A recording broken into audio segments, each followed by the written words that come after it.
Assalamualaikum warahmatullahi wabarakatuh. Perkenalkan kami dari kelompok 2 yang beranggotakan saya sendiri Rizka Ayu Sabila dengan NIM 0103211010. Kemudian rekan saya Hasmi Jasari Amalia Sibuan dengan NIM 0103211004.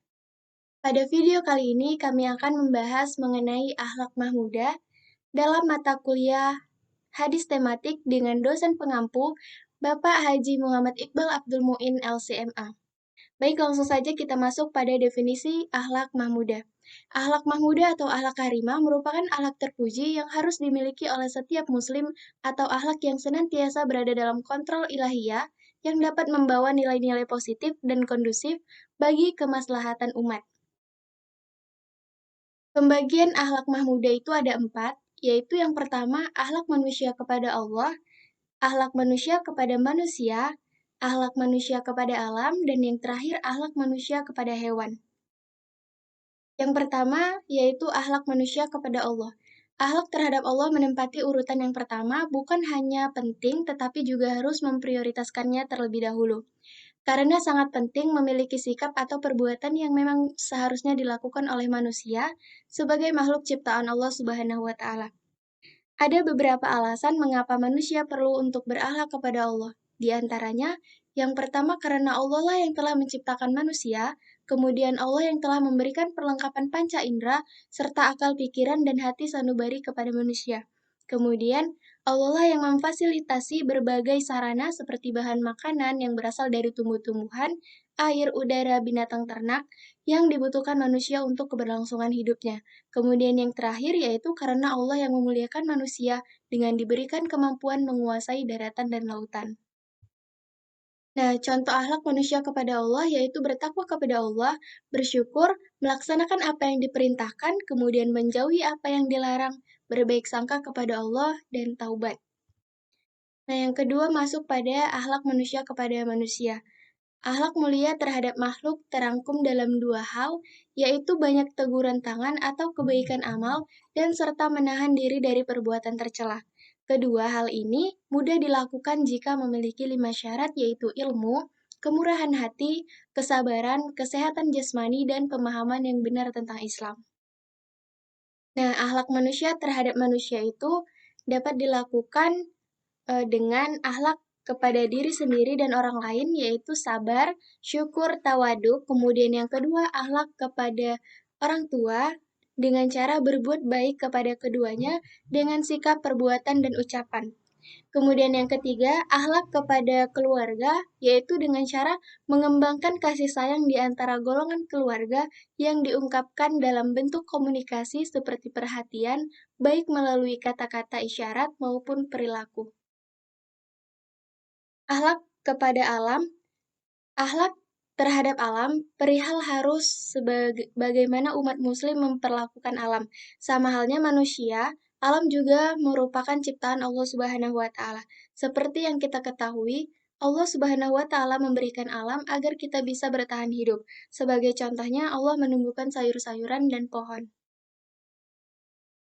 Baik, adapun contoh akhlak terhadap alam itu seperti menjaga kebersihan, tidak mencemari air laut dan tidak berbuat kerusakan. Akhlak manusia terhadap hewan. Hewan atau binatang merupakan makhluk Allah Subhanahu wa taala yang diciptakan untuk melengkapi kehidupan manusia. Manusia bisa mendapat berbagai manfaat darinya. Binatang juga makhluk Allah Subhanahu wa taala yang diberikan nyawa dan mempunyai perasaan. Hanya saja ia tidak memiliki akal pikiran seperti manusia yang diciptakan untuk menjadi khalifah Allah Subhanahu wa taala di muka bumi. Oleh karenanya, kita harus memperhatikan akhlak kepada hewan sebagaimana telah diatur oleh agama.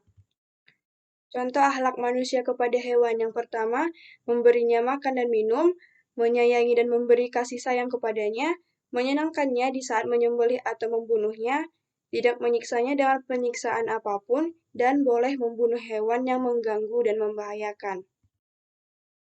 Hadis akhlak manusia kepada Allah. An Abi Hurairah radhiyallahu anhu marfu'an, "Man kana yu'minu billah wal yawmil akhir falyakul khairan aw liyasmut, wa man kana yu'minu billahi wal yawmil akhir falyukrim jarah, wa man kana yu'minu billah wal yawmil akhir falyukrim dhaifah." Muttafaqun alaih. Dari Abu Hurairah radhiyallahu anhu meriwayatkan secara marfu, siapa yang beriman kepada Allah dan hari akhir, maka hendaklah ia berkata yang baik atau diam. Siapa yang beriman kepada Allah dan hari akhir, maka hendaklah ia memuliakan tetangganya. Dan siapa yang beriman kepada Allah dan hari akhir, maka hendaklah ia memuliakan tamunya. Muttafaqun alaih. Hadis manusia kepada manusia. An Abi Hurairah radhiyallahu anhu anin Nabi sallallahu alaihi wasallam qala iyyakum wazanna fa inna zanna akdzabul hadithi wa la tahassasu wa la tajassasu wa la tahasadu wa la tadabaru wa la tabaghadu wa kunu ibadallahi ihwana.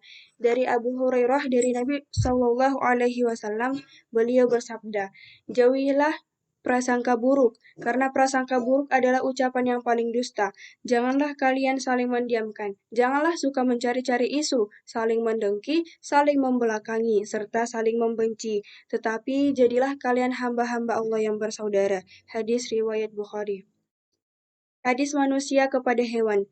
Haddatsana Ismail, haddatsani Malik, an Sumayyi maula Abi Bakrin, an Abi Salihis Samman, an Abi Hurairah anna Rasulullah sallallahu alaihi wasallam qala, bainama rajulun yamshi bi tariqin ishtadda alaihi al-'atashu فوجد بئرا فنزل فيها فشرب ثم خرج فإذا كلب يلحث يأكل الثرى من العطش فقال الرجل لقد بلغ هذا الكلب من عطشي مثل الذي كان بلغ بي فنزل البئر فملأ خفه ثم أمسكه بفيه فسقى الكلب فشكر الله له فغفر له. قالوا يا رسول الله وإن لنا في البهائم أجرا. فقال نعم في كل ذات كبد رطبة أجر. Rawahul Bukhari. Dari Abu Hurairah bahwa Rasulullah Shallallahu Alaihi Wasallam bersabda, pada suatu ketika ada seorang laki-laki sedang berjalan melalui suatu jalan, lalu dia merasa sangat kehausan. Kebetulan dia menemukan sebuah sumur, maka dia turun ke sumur itu untuk minum. Setelah keluar dari sumur, dia melihat seekor anjing menjulurkan lidahnya menggigit tanah basah karena kehausan. Orang itu berkata dalam hatinya, alangkah hausnya anjing itu, seperti yang baru kualami. Lalu dia turun kembali ke sumur, kemudian dia menciduk air dengan sepatunya, dibawanya ke atas dan diminumkannya kepada anjing itu. Maka Allah berterima kasih kepada orang itu, maksudnya diterima amalnya dan diampuninya dosanya. Para sahabat bertanya, ya Rasulullah, dapat pahalakah kami bila menyayangi hewan-hewan ini? Jawab beliau, ya, setiap menyayangi makhluk hidup adalah berpahala. Hadis riwayat Bukhari. Hadis akhlak manusia kepada alam.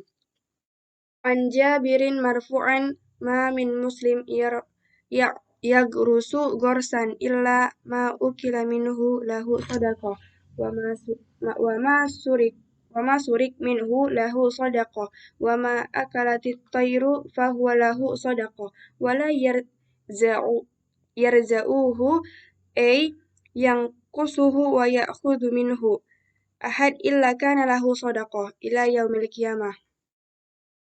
Rasulullah Shallallahu Alaihi Wasallam bersabda, seorang Muslim tidak menanam tanaman kecuali apa yang dimakan dari tanaman itu menjadi sedekah baginya. Apa yang dicuri dari tanaman itu menjadi sedekah baginya. Apa yang dimakan binatang buas menjadi sedekah baginya. Apa yang dimakan burung menjadi sedekah baginya. Dan tidaklah orang lain mengambil manfaat dari pohon itu kecuali menjadi sedekah bagi penanamnya. Hadis riwayat Muslim dari Ibnu Numair. Baik, mungkin sekian dari hasil presentasi kami. Semoga bermanfaat bagi kita semua. Wassalamualaikum warahmatullahi wabarakatuh.